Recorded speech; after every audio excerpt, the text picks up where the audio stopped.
बोलिए परमपिता परमात्मा की जय। सतगुरु बंदी छोड़ कबीर साहिब की जय। सभी संतों की जय, सभी भक्तों की जय। बोलिए परमपिता परमात्मा की जय। सतनाम साहिब। सतगुरु सिंह साहेब की जय। सतगुरु सिंह साहेब की जय।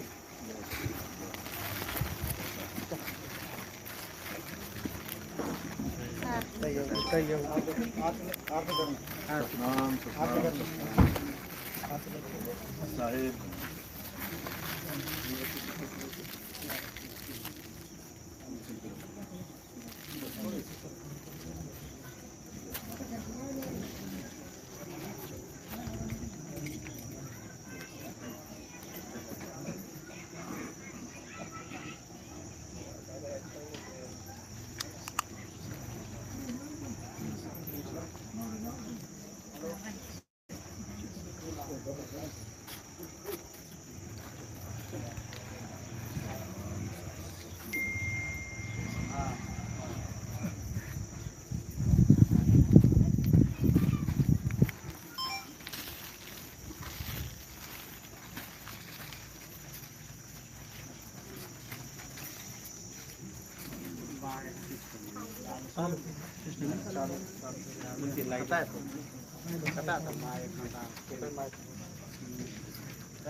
बैठ जाओ।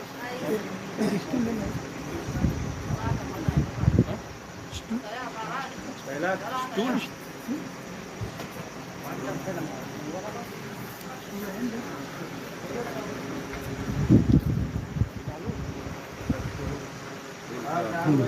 हेलो हेलो हेलो हेलो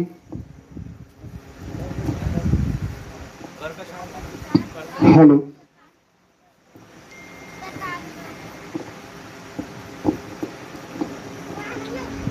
साईं बंदी सतनाम। आ जाइए आगे, सब पंडाल में बैठ जाइए।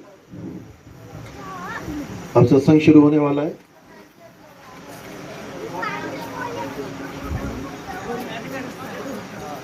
आ जाओ आगे बैठ जाओ सब। आ जाओ।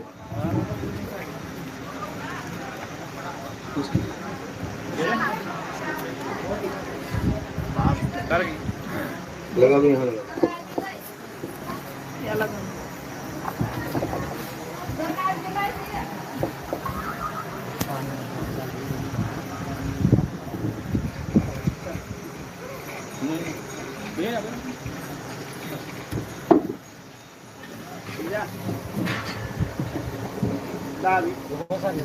चादर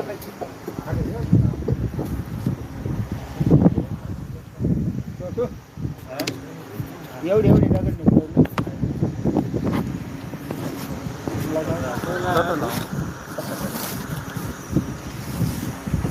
तिकडं आहे ना. ओके वायब्रेट काहीतरी वाजलं ना.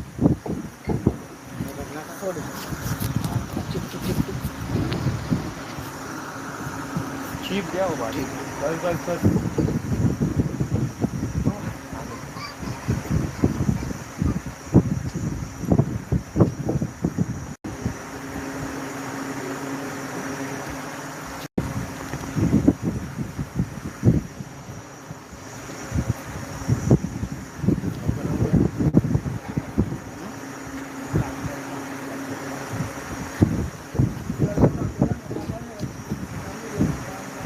साहिब बंद की सतनाम।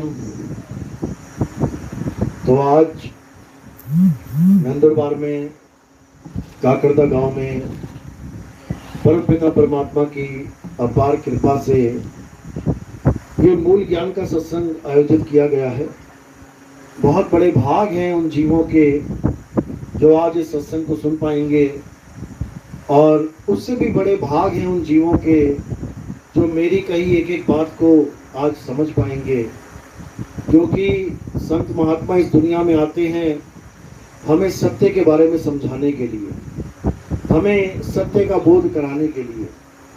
हमें सत्य की पूरी जानकारी देने के लिए, ताकि हमारा जो इंसान जन्म है ये कहीं ऐसे ही बर्बाद ना हो जाए। बाकी जानवरों की तरह कहीं ऐसा ना हो कि हम भी आए हैं, खाएंगे पिएंगे, बच्चे पैदा करेंगे, बूढ़े हो जाएंगे और फिर मर जाएंगे। ये आम जीव की स्थिति बता रहा हूं मैं। जिनको ये नहीं पता होता कि हम इस संसार में क्यों आए हैं, वो ऐसे ही खा पी के निकल जाते हैं। लेकिन जो संत महात्मा हमें आदेश करते हैं, हमें परमात्मा का संदेश देते हैं, वो यही समझाते हैं कि ये जन्म बार बार नहीं मिलता मेरे भाई। ये जन्म इतनी आसानी से नहीं मिलता। 1,84 भुगतने के बाद तब जाकर एक बार ये इंसान जन्म मिलता। और अगर इस एक बार को हम चूक गए तो फिर से वापस 84 में जाना पड़ जाता है। यानी 84 मतलब ये कुत्ता, बिल्ली, हाथी, घोड़ा, सांप, बिच्छू, मच्छर, मक्खी, कीट, पतंगे, ये सारे शरीर धारण करने पड़ेंगे इस एक चेतना को।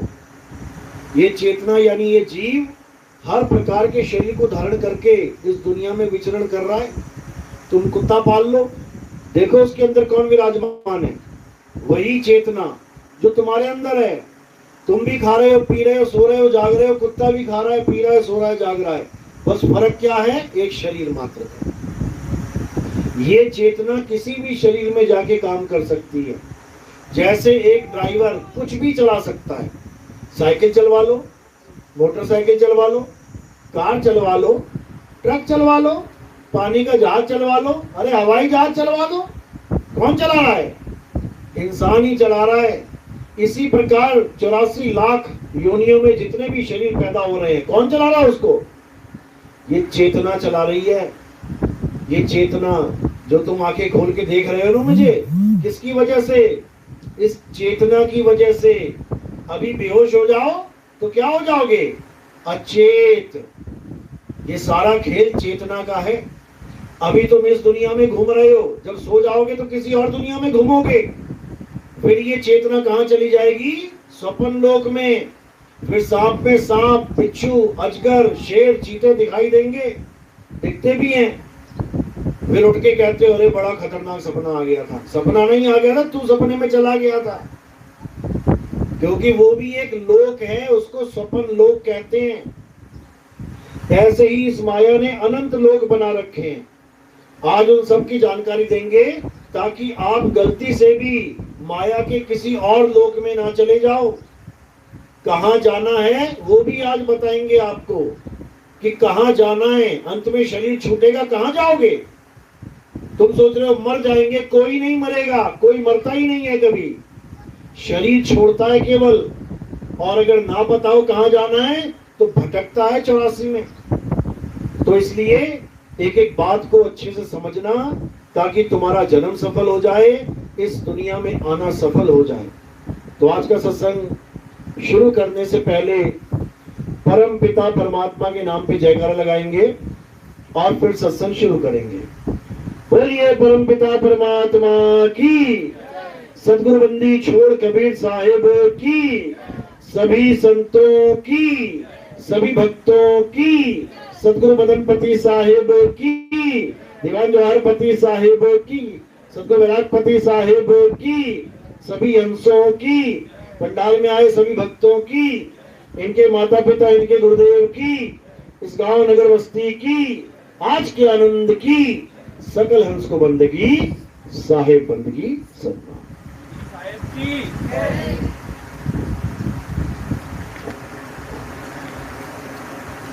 तो कबीर साहब इस संसार में आते हैं हमें वो अनमोल ज्ञान देने के लिए,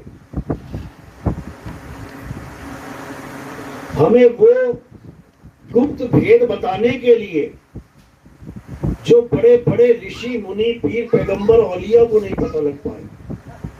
वो दिव्य ज्ञान देने के लिए इस भवसागर में, इस काल की नगरी माया लोक में, इस मृत्यु लोक में हमें जगाने के लिए आते हैं। उनको कुछ नहीं पड़ी यहाँ आने की, कि वो यहाँ आते हैं, जाते हैं, मरते हैं, जन्मते हैं। वो यहाँ अपनी अपनी गरज के लिए नहीं आते, वो हमें रास्ता दिखाने के लिए आते हैं। वो हमारी पुकार सुन के आते हैं। जन्मों जन्मों से ये इंसान परमात्मा को पुकार रहा है, वो मालिक को पुकार रहा है कि मुझे दर्शन दो और मेरा जन्म मरण यहां से खत्म करवाओ। बड़े बड़े राजा महाराजा अपना राजपाट छोड़ के जंगलों में चले गए सत्य जानने के लिए कि आखिर सत्य है क्या। महात्मा बुद्ध जैसे राजा, सिद्धार्थ नाम था उनका, महात्मा बुद्ध तो बाद में बने, जब बीवी बच्चों को माँ बाप को सोता छोड़ के जंगल में चले गए ये जानने के लिए कि आखिर सत्य है क्या। ये राजा बनना, विषय भोग भोगना, फिर मर जाना, फिर 184 में चले जाना, ये तो बहुत बड़ा जाल है भाई, ये तो बहुत बड़ा चक्कर है। कैसे निकले इस चक्कर से। इतना सोचते ही महात्मा बुद्ध ने पूरा घर बार त्याग दिया, मकान महल त्याग दिए, राजपाट त्याग दिया। सोचो अभी तुमसे कोई कहे ना ये झोपड़ी छोड़ के चला जा जंगल में, 100 बार सोचोगे अरे मेरा घर छूट जाएगा। उसका तो पूरा महल था, पूरा राज था, वो भी नहीं, एक बार भी सोचा उसने, ऐसे तिनके की तरह छोड़ दिया। सोचो क्यों छोड़ दिया? सत्य को जानने के लिए कि आखिर सत्य है क्या। क्योंकि अगर मरने से पहले पहले अगर हमें सत्य का बोध नहीं हो पाया तो भाई साहब हम ऐसी चक्की में पिस जाएंगे जहां बार बार जन्म मरण का खेल चल रहा है, जिसको देख के कबीर साहब कहते हैं चलती चक्की देख के दिया कबीरा रोए और 2 पाटों के बीच में साबुत बचाना कोई। चींटी से लेके वेल मछली तक इन दोनों पाटों के बीच में पिस रही है। कौन कौन से पाट हैं? एक पाट धरती चले और एक चले आसमान, इन दोनों के बीच में अरे पिस गया सकल जहान। पाट पाट सब कोई कहे और किल्ली कहे न कोई, और जो किल्ली संग लाग रहा तो बाल न बांका हुए। कहते हैं इस धरती और इस आसमान रूपी 2 पाटों के बीच में सब मारे जाएंगे, A to Z। जो भी इस संसार में आ गया पैदा होके पक्का मरेगा, कोई बच ही नहीं सकता। अब क्या करना है? इन दोनों पाटों से बचने के लिए एक किल्ली बताई गई है। आपने देखा होगा जब चक्की चलाते हैं तो जो दाने पिस गए दोनों पाटों के बीच में आ गए उनका तो चूरा बन जाता है, और जो दाने कील के पास चले जाते हैं वो नहीं पिसते, वो साबुत के साबुत बच जाते हैं। बस वही किल्ली बताने के लिए कबीर साहब हमें समझाने आते हैं कि इससे पहले कि तेरी मौत आ जाए तू गिड़गिड़ाए, रोवे, चीखे, चिल्लाए, लोगों के पैर पड़े, मुझे बचा लो, मुझे बचा लो। इससे पहले तू ये जान ले कि वो किल्ली कहाँ है। बस इतना सा काम करना है इस इंसान जन्म में आके, बस इतना सा काम करना है कि उस कील को पहचान लेना है कि कील कहाँ पे है और उस कील के पास चले जाना है। एक बार पास चले गए फिर ये जन्म मरण का खेल खत्म हो जाएगा। तो किल्ली क्या है? हमारा तत्व ज्ञान, हमारा आत्म स्वरूप, हमारा परम पिता परमात्मा, ये है वो किल्ली।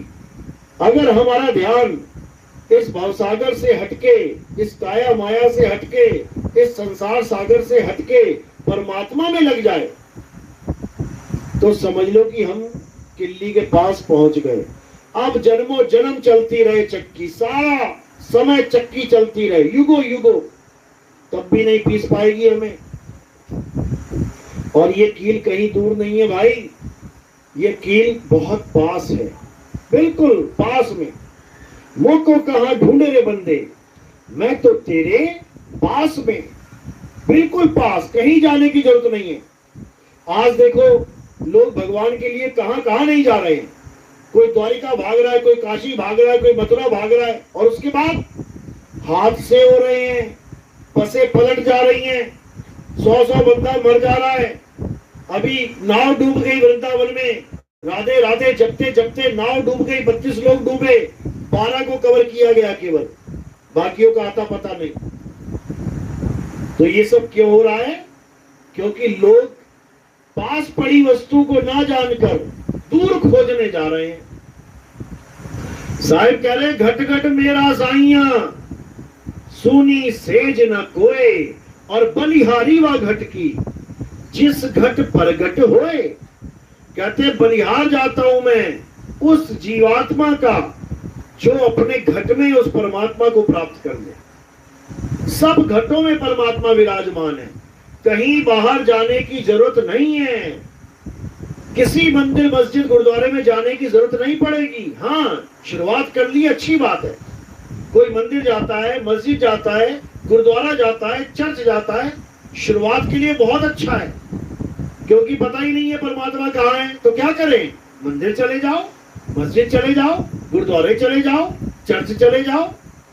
लेकिन जब बड़े हो जाओगे, यानी जब बुद्धि विवेक बढ़ेगा, सत्संग की लाइन में आ जाओगे, तब तुम्हें समझ में आने लग जाएगा कि जिसको मैं मंदिर मस्जिद गुरुद्वारे में ढूंढ रहा था, वो मेरे घट में विराजमान है, वो मेरे घट में विराजमान है।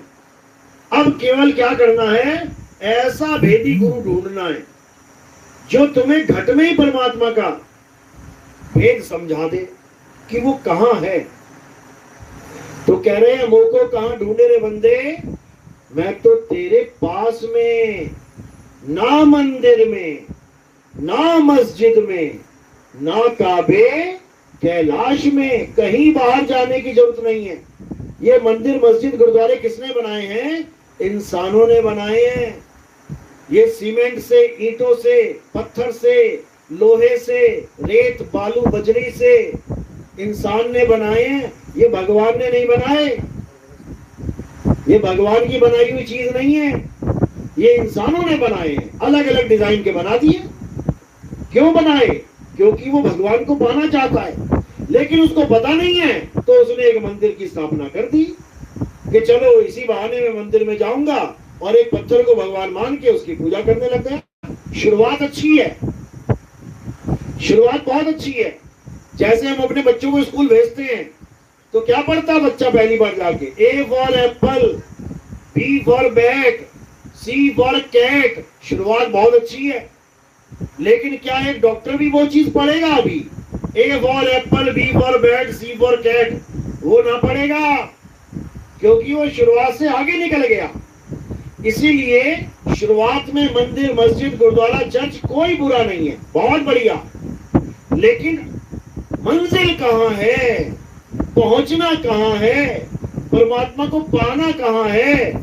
वो घट में ही विराजमान है। यानी बाहर से फिर अंदर आ जाना है। अंदर मतलब काया के अंदर नहीं, अपनी आत्मा के अंदर परमात्मा का वास है। शरीर के अंदर मत ढूंढने लग जाना कि आंखें बंद करके यहाँ पर ध्यान लगा दिया और यहाँ प्रकाश देख रहे हो, कह रहे हो परमात्मा यही है। बिल्कुल नहीं है, परमात्मा तुम्हारी आत्मा में विराजमान है। गुरु ग्रंथ साहब में वाणी दर्ज है, संतों की वाणी है। क्या कह रहे हैं? आत्म में राम, राम में आत्म, चीनस गुरुमुख विचारे। यानी जिस परमात्मा को तुम भटक भटक के ढूंढ रहे हो, कोई नदियों में ढूंढ रहा है, सोच रहा है मैं गंगा नदी में छलांग मारूं और निकल के बाहर आऊं तो मुझे परमात्मा मिल जाएगा।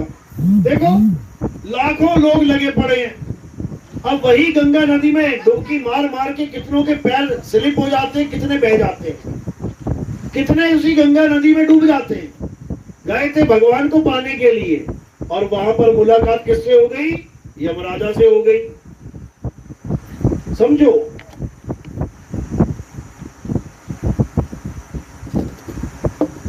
कितने लोग केदारनाथ गए भोले शंकर के दर्शन करने के लिए, वहां पे जलजला आ गया, पूरा सुनामी आ गई, इतना पानी आ गया कि सारे ही बह गए।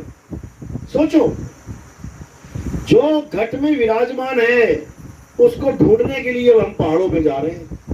यही अज्ञानता है, इसी को खत्म करना है। तो क्या कह रहे कबीर साहब, मुझको कहाँ ढूंढे रे बंदे, मैं तो तेरे पास में, ना मंदिर में, ना मस्जिद में, ना काबे कैलाश में। जैसे बच्चों को स्कूल में पढ़ाया जाता है टी फॉर टाइगर, अब वो किताब में टाइगर छपा हुआ है लेकिन नकली है, असली वाला कहाँ है? जंगल में। ए फॉर एप्पल छपा हुआ है एप्पल, लेकिन नकली है, किताब में जो छपा है वो नकली है, असली वाला कहाँ लगा है? वो सेब के बाग में लगा है। समझो, यानी जो विद्यालय में पढ़ाया जा रहा है वो सब एक सांकेतिक नकली ज्ञान है।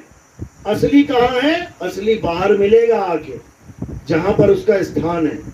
इसी प्रकार परमात्मा के, अल्लाह के, वाहिगुरु के, गॉड के नाम पे दुनिया भर के स्थान बने हुए हैं, दुनिया भर के ग्रंथ बने हुए हैं, लेकिन वहां केवल इशारे किए जा रहे हैं कि वो कहाँ है। वो मिलेगा कहाँ? वो तुम्हारी आत्मा के अंदर विराजमान है। तभी आप देखो बड़े बड़े ऋषि मुनि, बड़े बड़े देवी देवता क्या कर रहे हैं? आंखें बंद करके बैठे हुए हैं। क्या कर रहे हैं ये लोग? ये खोजने की कोशिश कर रहे हैं। भोले शंकर देख लो कहाँ बैठे हैं, कैलाश पर्वत पे आंखें बंद करके समाधि लगा के खोजने की कोशिश कर रहे हैं कि हमें वो परम तत्व मिल जाए और हमारा काम बन जाए, लेकिन लोग नहीं समझ पाते। तो इसीलिए कबीर साहब क्या समझा रहे हैं, मोह को कहाँ ढूंढे रे बंदे, मैं तो तेरे पास में, ना मैं जप में, ना मैं तप में, ना एकांत निवास में। कि मैं जप और तप में भी नहीं हूं कि कोई सोचे कि भगवान कैसे मिलेगा, नाम जपना पड़ेगा। नहीं जपना पड़ेगा, बल्कि नाम जपोगे तो कभी भगवान मिलेगा ही नहीं। समझ लो, नाम जपने का मतलब है कि तुमने वस्तु को ढूंढा नहीं, नाम जपने लग गए, जबकि परमात्मा को ढूंढना पड़ता है। मोह को कहाँ ढूंढे, ढूंढो उसको। नाम जपने का मतलब है जैसे तुम्हारा पर्स खो गया, घर में ही कहीं रख दिया तुमने, अब दो ऑप्शन है तुम्हारे पास, या तो पूरे घर में ढूंढो, ढूंढते रहो, या फिर पर्स पर्स पर्स जपना शुरू कर दो। आंख बंद कर लो, बैठ जाओ, पर्स पर्स पर्स पर्स। मिल जाएगा क्या? कभी नहीं मिलेगा। यानी अगर जपना शुरू कर दिया तो वो वस्तु कभी मिलेगी नहीं, और जपना छोड़ के ढूंढना शुरू कर दिया, शाम तक मिल जाएगी। कहो दोपहर में मिल जाए, कहो अभी 5 मिनट में मिल जाए। तो क्या करना है? ना मैं जप में, ना मैं तप में, ये जप और तप को त्याग देना है। कोई नाम नहीं जपना, किसी भी भगवान का नाम नहीं जपना, ना राम, ना अल्लाह, ना वाहिगुरु, ना गॉड। तो क्या करना है? उस स्थान को जानना है जहां वो राम, अल्लाह, वाहिगुरु, गॉड रहता है। और वो कहां रहता है? वो तुम्हारी आत्मा में रहता है। तो तुम्हें किस चीज का ज्ञान चाहिए? तुम्हें आत्मा का ज्ञान चाहिए, जिसे आत्म ज्ञान कहते हैं।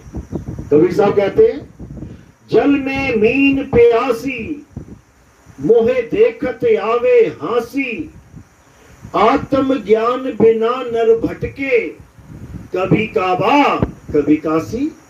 यानी जिसको आत्म ज्ञान नहीं है वो सारी उम्र भटकता रहेगा और पता नहीं कहां जाके मर जाए। कौन सी यात्रा करने जा रहा होगा, वहीं पे एक्सीडेंट हो गया, मर गया। जो चीज पानी है उसको लेके घूम रहा है, फिर भी नहीं समझ पा रहा है। किसको पाना है? आत्मा में बसे परमात्मा को पाना है। तो आत्मा कहाँ है? शिमला में है क्या? या केदारनाथ में तुम्हारी आत्मा है? या काशी में तुम्हारी आत्मा है? कहाँ है तुम्हारी आत्मा? तुम्हारे पास है, लेकिन पास होते हुए भी तुम्हें नहीं पता कि आत्मा होती क्या है। आत्मा नाम सबने सुना है ना? आत्मा, अपनी अपनी आत्मा लेके आए सब। घर तो नहीं जाएगी किसी की, पक्का लेके आए हो? चेक कर दो हाथ लगा के। कैसे पता लगता है आत्मा है? हिल रही हो, डुल रही हो, बोल रही हो, गा रही हो, बजा रही हो, चल रही हो, सांस ले रही हो, इसका मतलब आत्मा है। और जैसे ही आत्मा ने शरीर छोड़ दिया, अब हिलोगे ना, डुलोगे ना, चलोगे ना, बोलोगे ना, कुछ नहीं कर सकते, लाश की तरह पड़े हो जाओगे। इसका मतलब एक जीवित आदमी के पास आत्मा है और एक मुर्दे के पास आत्मा नहीं है। जैसे ये पंखा चल रहा है, एक पंखा चल रहा है और एक रुका हुआ है, उसमें क्या ज्यादा और उसमें क्या कम है? चलते वाले के पास करंट है और रुके वाले के पास करंट नहीं है। बस क्या करना है, जिसकी वजह से पंखा चल रहा है उसको जान लेना। जिसकी वजह से ये शरीर चल रहा है, किसकी वजह से? आत्मा की वजह से। किसकी वजह से मुंह से अक्षर निकल रहे हैं, शब्द निकल रहे हैं? आत्मा की वजह से। किसकी वजह से बोला जय श्री राम? आत्मा की वजह से। किसकी वजह से बोला अल्लाहू अकबर? आत्मा की वजह से। किसकी वजह से बोला जो बोले सो निहाल, सत श्री अकाल? आत्मा की वजह से। किसकी वजह से बोला हालेलुया? आत्मा की वजह से।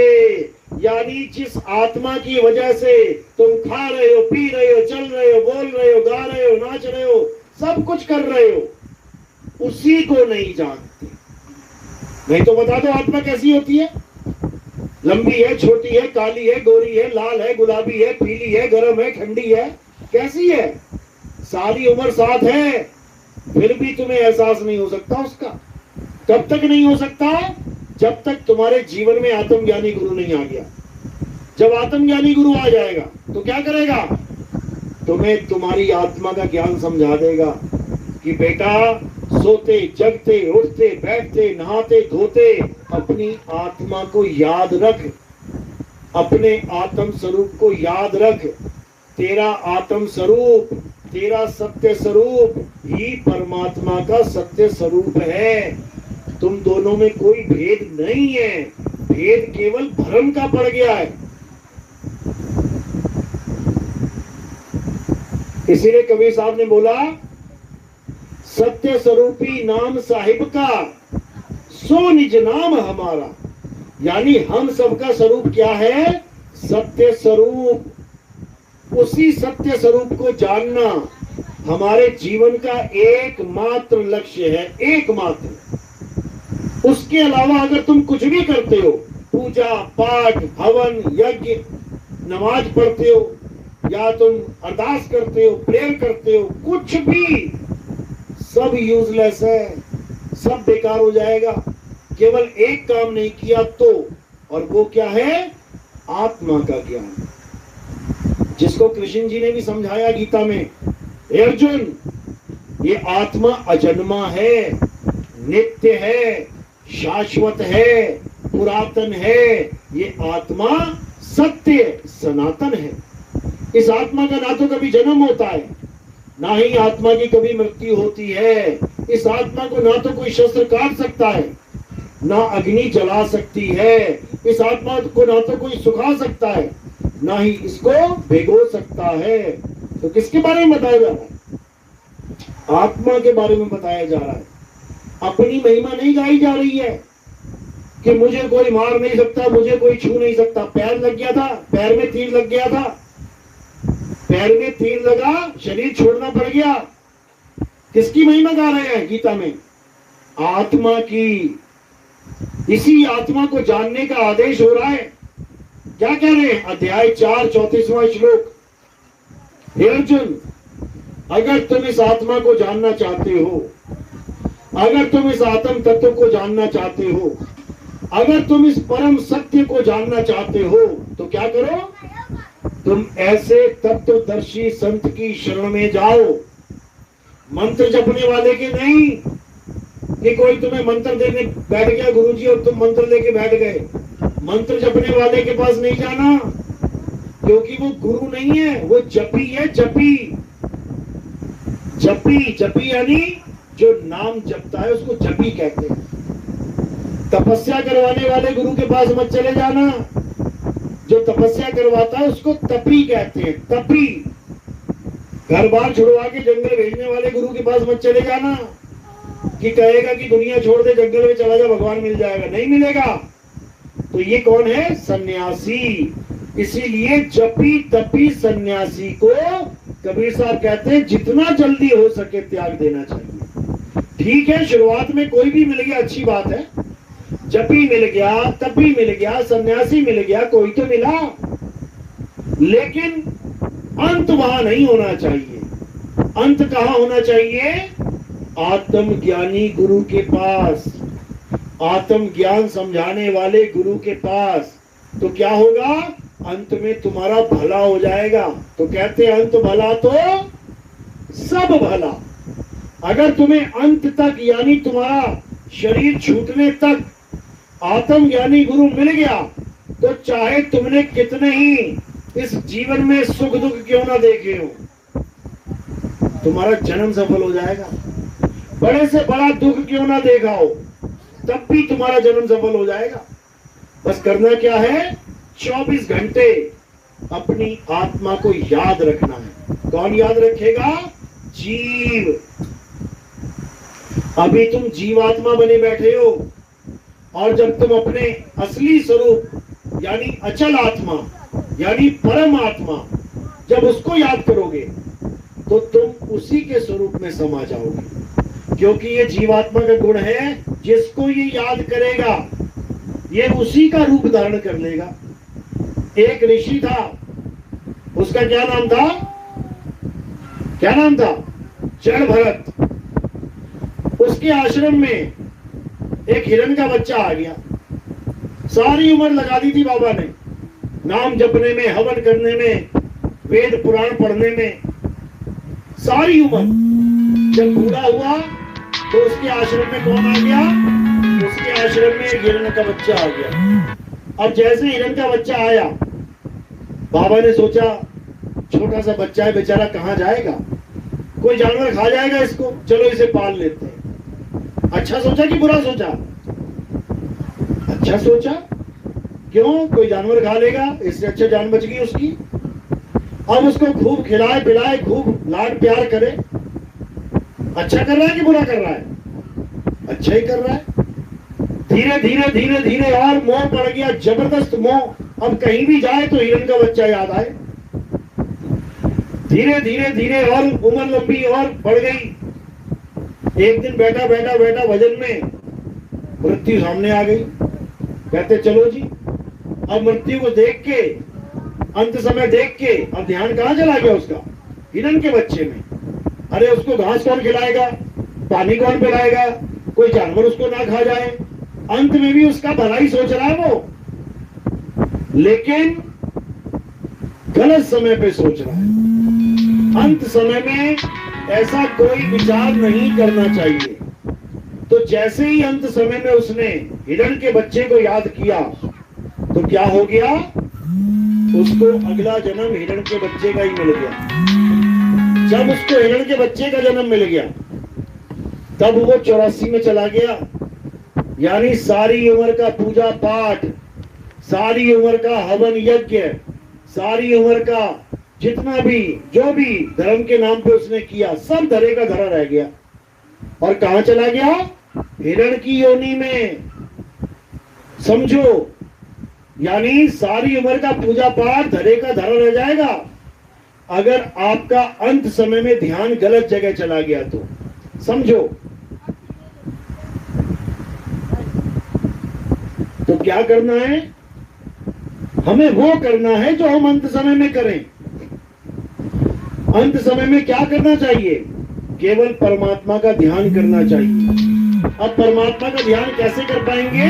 जब तक हम जीते जी अभी ध्यान करना शुरू ना करें। क्योंकि उसका ध्यान क्यों गया हिरण के बच्चे में? क्योंकि उसने सारा दिन याद किया हिरण के बच्चे को, तो अंत समय में ऑटोमेटिकली चला गया ध्यान वहां पे। इसी प्रकार हम भी जब पूरा दिन 24 घंटे आत्म देव को याद करेंगे तो अंत समय में हमारा भी ध्यान ऑटोमेटिकली कहां चला जाएगा? आत्म देव के चरणों में। और जब जिसका हम ध्यान करेंगे हम उसी का स्वरूप हो जाएंगे। यानी आत्मा को याद किया तो ये जीव क्या हो जाएगा? ये आत्म स्वरूपी हो जाएगा। अभी क्या बना बैठा है? देह स्वरूपी। अभी हम अपने आप को क्या मान के बैठे हैं? मैं तो आदमी हूं, मैं तो औरत हूं, मैं बच्चा हूं, मैं बूढ़ा हूं, मैं जवान हूं। अभी हम ये सब मान के बैठे हैं कि हमारा स्वरूप यही है। और जब हम आत्म स्वरूप को प्राप्त हो जाएंगे, तब ना तो हम बच्चे, ना हम बूढ़े, ना हम जवान, ना हम आदमी, ना हम औरत, हम क्या हो जाएंगे? हम आत्मा ही हो जाएंगे। और जब हम आत्मा हो गए, अब बताओ हमें कौन काटेगा, कौन मारेगा?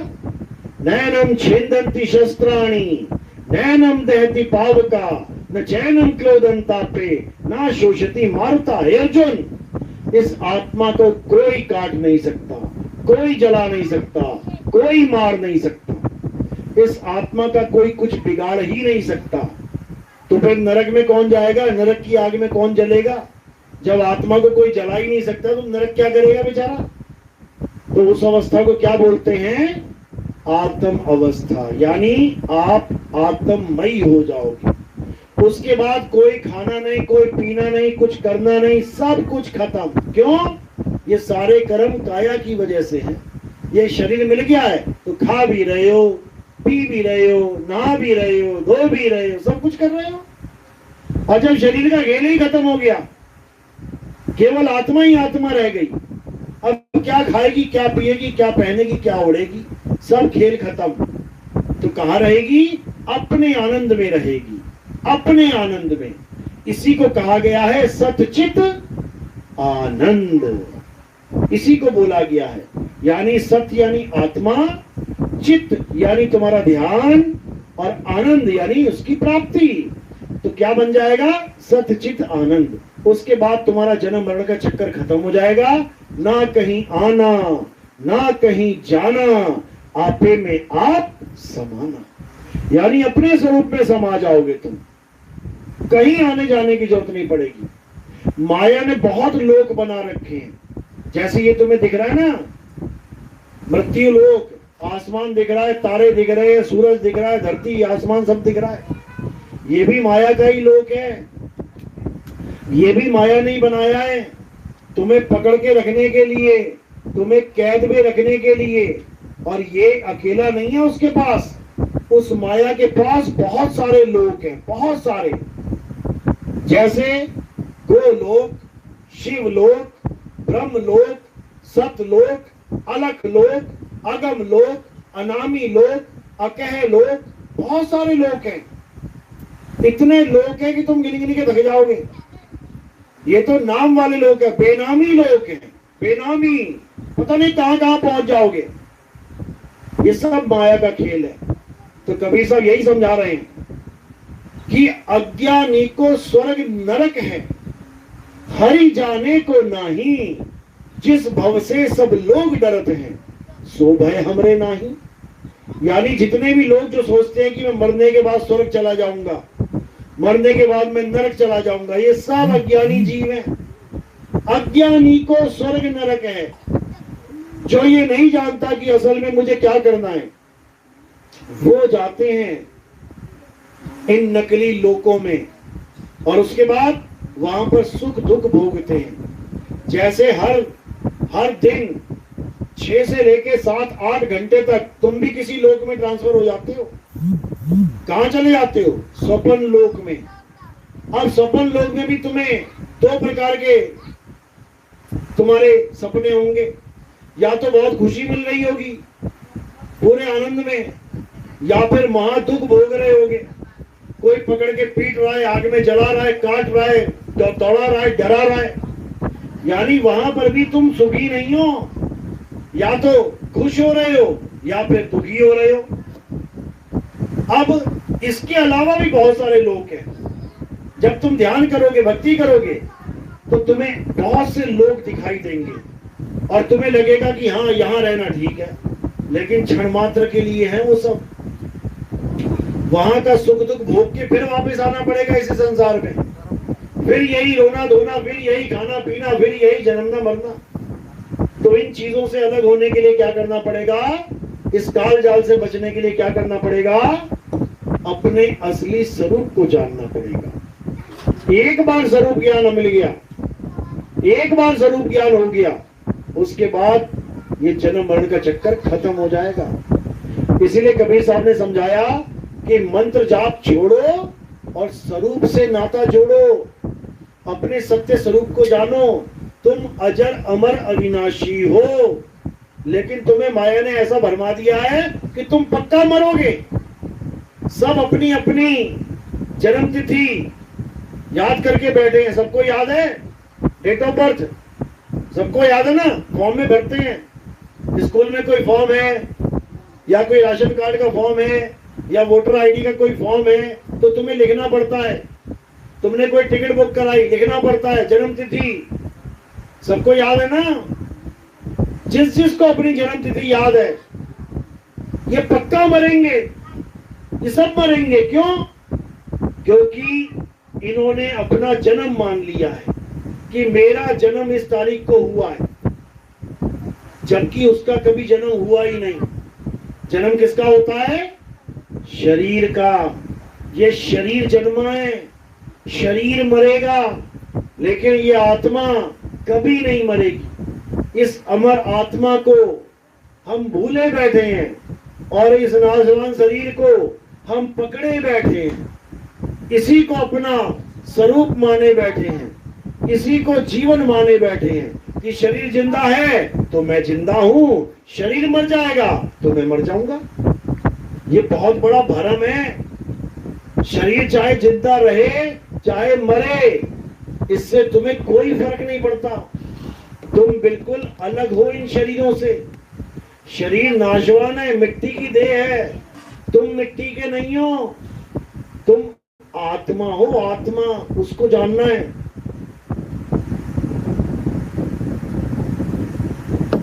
तो कबीर साहब का जो ज्ञान है वो आत्मा का ज्ञान है, वो मंत्रों का ज्ञान नहीं है कि कबीर साहब यहाँ आते हैं हमें मंत्र बताने के लिए। कबीर साहब आते हैं मंत्र छुड़वाने के लिए। तंत्र मंत्र सब झूठ है, इनमें न भर में कोई, और सार शब्द जाने बिना कागा हंस ना होए। सार शब्द यानी तुम्हारा सत्य स्वरूप, तुम्हारा निज स्वरूप, तुम्हारा आत्म स्वरूप, उसको सार कहते हैं। सार सतगुरु ऐसा चाहिए जैसा सूप सुहाए, और सार सार तो गही रहे, थोथा दे उड़ाए। सार सार तो गही रहे मतलब आत्मा का ज्ञान तो कथे, और आत्मा के अलावा जो कुछ भी है उसको उड़ा दे, वो थोथा है। आत्मा के अलावा क्या है? ये शरीर है, ये दुनिया है, ये पांच तत्वों के पेड़ पौधे जीव जंतु हैं। इनकी पूजा से हटा के आत्म तत्व की पूजा में जोड़ दे, उसको सतगुरु कहते हैं।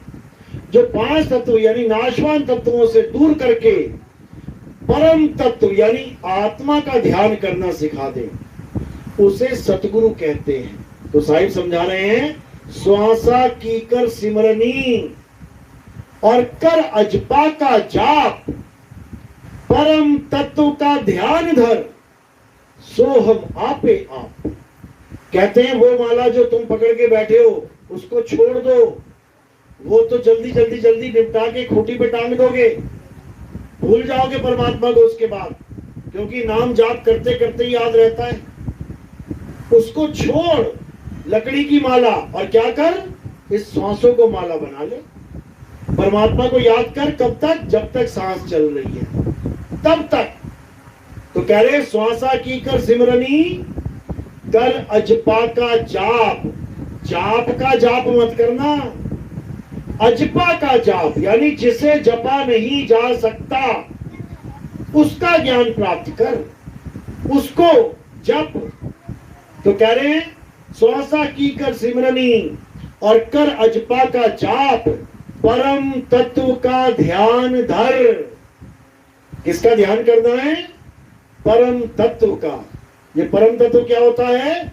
आत्मा को ही परम तत्व कहते हैं। कौन ध्यान करेगा आत्मा का? ये जीव करेगा आत्मा का ध्यान। ये जीव यानी चल, चल आत्मा है ये। और अचल आत्मा परमात्मा है। ये जीव उस अचल आत्मा का ध्यान करेगा। परम तत्व का ध्यान धर, सोहम आपे आप। सोहम सोहम जपने की जरूरत नहीं पड़ेगी, सोहंग सोहंग रटने की जरूरत नहीं पड़ेगी, तुम ही सोहम हो जाओगे। सोहम आपे आप। सोहम का क्या मतलब होता है?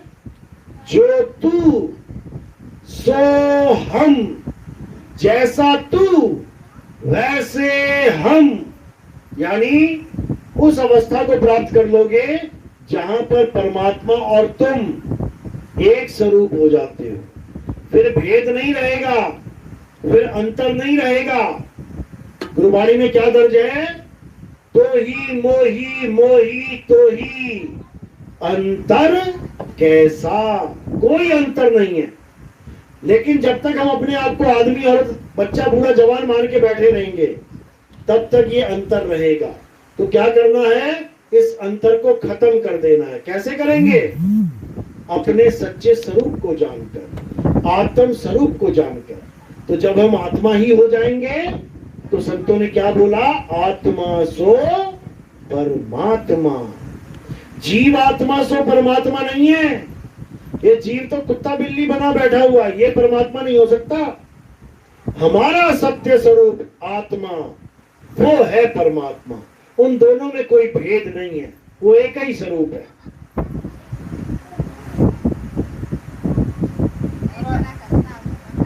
तो इसी आत्मज्ञान का भेद समझाने के लिए संत महात्मा आते हैं और जीवों को आत्मज्ञान का उपदेश देते हैं। आत्मज्ञान प्राप्त होने के बाद हम अमर हो जाते हैं, अमर। और मंत्र जपने के बाद हम शिफ्ट हो जाते हैं। कहां? दूसरे लोकों में। कहते तपो राज राजो नरकम। यहां पे नाम जपा, तपस्या करी, उसके बाद क्या मिल गया? दूसरे लोकों में जाके राजपाट मिल गया, इंद्र की गद्दी मिल गई। फिर क्या होगा? फिर भोग विलास में पड़ जाएंगे। इंद्र आए थे ना गौतम ऋषि की बीवी के पास, बस ऐसे ही विषय विकारों में पड़ के अपने पुण्य कर्म नष्ट करके फिर नरकों में चले जाएंगे। तो कहते हैं तपो राज राजो नरकम, यानी तपस्या करने वाले राजा महाराजा बन जाते हैं, नाम जपने वाले राजा महाराजा बन जाते हैं, और उसके बाद नरकों में जाते हैं। तो जप और तप हमें कहां लेके जा रहा है? नरकों में।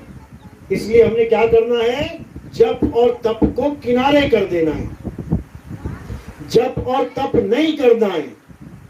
क्या करना है? अपने आप को जान लेना है, अपने सत्य स्वरूप को जान लेना है। 24 घंटे उसी आत्मा में रमण करना है। अध्याय 3 17वां श्लोक पढ़ो गीता का। क्या कहते हैं? हे अर्जुन, जो अपनी आत्मा में रमण करते हैं, जो अपनी आत्मा में तृप्त हैं, जो अपनी आत्मा में संतुष्ट हैं, उनके लिए कोई धार्मिक कर्म कर्तव्य लागू ही नहीं होता। उन्हें किसी मंदिर जाने की जरूरत नहीं, उन्हें किसी मस्जिद गुरुद्वारे चर्च जाने की जरूरत नहीं, उन्हें कोई पूजा पाठ हवन करने की जरूरत नहीं, कोई नमाज पढ़ने की जरूरत नहीं, कोई प्रेयर करने की जरूरत नहीं, कोई अरदास करने की जरूरत नहीं। बस एक काम करना है। क्या करना है? आत्मा में रम जाना है। जिसने ये काम कर लिया उसका जन्म सफल हो जाएगा, उसको परमात्मा 101% मिल जाएगा। और जो आत्मा में रमण नहीं कर पाया वो बेचारा धक्के खाता इस जन्म मरण के चक्कर में फंसा रह जाएगा। बार बार इस दुनिया में आएगा, फिर मरेगा, फिर आएगा, फिर मरेगा, ये चलता ही चला जाएगा काम। तो क्या करना है? अब आत्मा में रमना है और सदा सदा के लिए इस जन्म मरण से मुक्त हो जाना है, अमर हो जाना है। तो कबीर साहब कह रहे हैं अमर करूं, सतलोक पठाऊं, ताते बंदी छोड़ कहां। जब कबीर साहब कहते हैं कि सतलोक पठाऊं, इसको कभी मत समझना कि किसी लोक की बात चल रही है। कबीर साहब का लोक क्या है? लोक अलोक शब्द है भाई, और जिन जाना तिन संशय जाई। कबीर साहब का सतलोक कबीर साहब का अमरलोक तुम्हारा सत्य स्वरूप अमर स्वरूप है, तुम्हारा आत्म स्वरूप है। उसी स्वरूप को जानने से तुम्हारा जन्म मरण खत्म होगा, अन्यथा नाना प्रकार की योनियों में जाने के लिए तैयार हो जाओ। देखो कुत्ते बिल्ली हाथी घोड़ा रोज बच्चे पैदा हो रहे हैं, रोज मर रहे हैं, कोई पूछने वाला नहीं। इंसानों का हाल देख लो, बम फूट रहे हैं सिर पे, हजारों बच्चे मर रहे हैं, कोई पूछने वाला नहीं। अगर कोई भगवान हो तो बीच में आके खड़ा हो जाए, क्यों नहीं हो रहा? भगवान के नाम पे मंदिर बना दिए, मस्जिद बना दिए, गुरुद्वारे चर्च बना दिए, ये भगवान आ क्यों नहीं रहा है बचाने के लिए? लोग लड़ लड़ के मर जाते हैं अल्लाह वाहिगुरु गॉड के नाम पे, लेकिन एक बार भी ना अल्लाह आया, ना वाहिगुरु आया, ना गॉड आया, ना राम आया कि भैया मत लड़ो मेरे नाम पे। कट रहे हैं, मर रहे हैं, भगवान नहीं आ रहा है। कौन आ रहा है? एम्बुलेंस आ रही है, एम्बुलेंस आती है जब दंगों के बाद। भगवान नहीं आता कभी भी, क्योंकि भगवान ऐसे नहीं आता, भगवान प्रकट होता है। बलिहारी व घट की जिस घट प्रकट होई, वो प्रकट होने वाला तत्व है। वो ऐसे तुम्हारी हमारी तरह आने वाला तत्व नहीं है कि खड़ा हो जाएगा बीच में आके। तो उस राम को जानो, उस अल्लाह को जानो, उस वाहिगुरु उस परमात्मा को जानो जो तुम्हारी आत्मा में विराजमान है। बोलिए परमपिता परमात्मा की सदा ही जय हो। साहिब बंदगी सतनाम। किसी भगत का कोई सवाल हो तो पूछ सकता है। किस किस को मेरी बात समझ में आई पहले ये बता दो। ये सत्संग किसको थोड़ा भी समझ में आया हो, 1% भी 100 में से? चलो अच्छी बात है, जितनों को आया। जितनों को नहीं आया है, क्योंकि पहली बार में ये बात समझ में नहीं आती, आप हमारे सत्संग YouTube चैनल कहत कबीर सुनो भाई साधो, आप इसमें सत्संग सुन सकते हैं, मोबाइल में सत्संग सुन सकते हैं। पहली बार समझ में नहीं आएगा, दूसरी बार नहीं आएगा, तीसरी बार नहीं आएगा, चौथी बार थोड़ा थोड़ा आएगा, पांचवी बार पे उससे भी ज्यादा आएगा, छठी बार सातवीं बार करते करते पूरा समझ में आने लग जाएगा। तो आपने क्या लिखना है YouTube पे? नितिन दास के सत्संग। तो आपको सत्संग सुनाई देने लग जाएंगे और आप धीरे धीरे धीरे परम विवेकी हो जाओगे। बोलिए परमपिता परमात्मा की सदा ही जय। साहिब बंदगी सतना।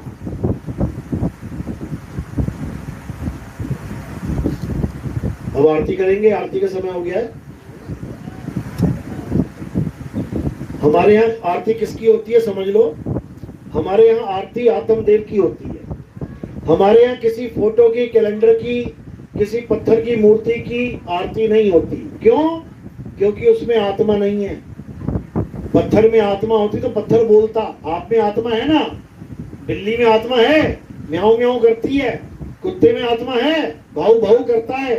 गाय में भैंस में आत्मा है, भैं भैं करती है। पत्थर में आत्मा है?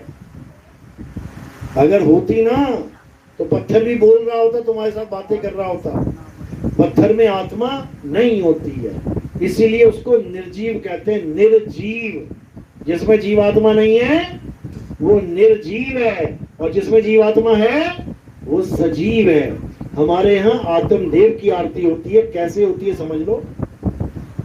मैं आगे बैठ जाऊंगा, एक एक करके आएंगे, आरती में सब खड़े हो जाएंगे और एक एक करके लाइन लगा लेंगे। थोड़े से फूल मेरे सिर के ऊपर रखेंगे। सिर के ऊपर क्यों रखें? लोग तो चरणों में रखवाते हैं।